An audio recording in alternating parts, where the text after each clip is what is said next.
ખેડા શ્રી મુક્તજીવન સ્વામી બાપા પ્રાગટ્યધામ મંદિરમાં અધિક માસ દરમિયાન આયોજિત સમૂહ મહાપૂજાની પૂર્ણાહુતિ નિમિત્તે ભવ્ય યજ્ઞનું આયોજન કરવામાં આવ્યું હતું।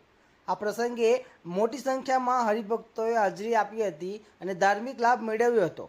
સમગ્ર અધિક માસ દરમિયાન યોજાયેલી મહાપૂજા ભક્તોએ ઉત્સાહભેર ભાગ લીધો હતો। આ દરમિયાન કુલ 9,07,200 મંત્ર જાપ સાથે પુષ્પાંજલિ અર્પણ કરવામાં આવી હતી।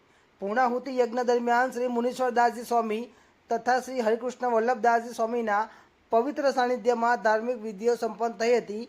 ભક્તોએ પરિવારના સુખ શાંતિ કલ્યાણ માટે પ્રાર્થનાઓ કરી હતી। આ પ્રસંગે જરૂરિયાતમંદ બાળકોને પુસ્તકો અને શિક્ષણ માટે જરૂરી સામગ્રીનું વિતરણ કરીને શિક્ષણ પ્રત્યે પ્રોત્સાહિત કરવામાં આવ્યા હતા।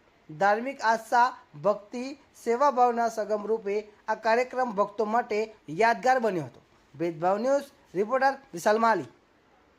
અત્યારે જે વિશ્વમાં અશાંતિ પ્રવર્તી રહી છે, આર્થિક બધી રીતે અશાંતિ છે, બધે યુદ્ધ ચાલે છે, કટોકટીનો સમય ચાલી રહ્યો છે, એના માટે અને એમાંય પાછો અધિક મહિનામાં આ પુરુષોત્તમ માસ એને કહેવાય છે અધિક મહિનાને।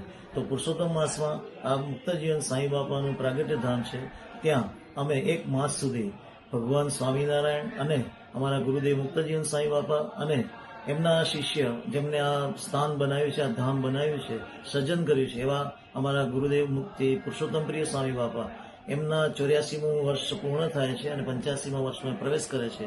તો ભગવાનની કૃપાથી અમને પ્રેરણા થઈ કે વિશ્વની શાંતિ થાય, સાથે સાથે આ ગુરુદેવના 84 વર્ષ પૂરા થાય છે તો 8,400 એવા ભગવાન આગળ પાઠ કરી અમે પુષ્પાંજલિ તુલસી પત્ર અને અક્ષતથી એમનું અમે પૂજન કર્યું। એનો આજે છેલ્લો દિવસ છે તો એમાં અમે આ હોમાસ્તક યજ્ઞ રાખ્યો છે। એના માટે ખાસ તો એક જ છે કે વિશ્વમાં શાંતિ વર્તે અને દેશ પ્રત્યે બધાની ભક્તિ અને સદભાવ રહે। બસ એ જ અસ્તુ। જય શ્રી સ્વામિનારાયણ। સ્વામિનારાયણ મંદિર પ્રાગટ્યધામ ખેડા, મહંત શ્રી મુનીશ્વરદાસના બધાને જય શ્રી સ્વામિનારાયણ।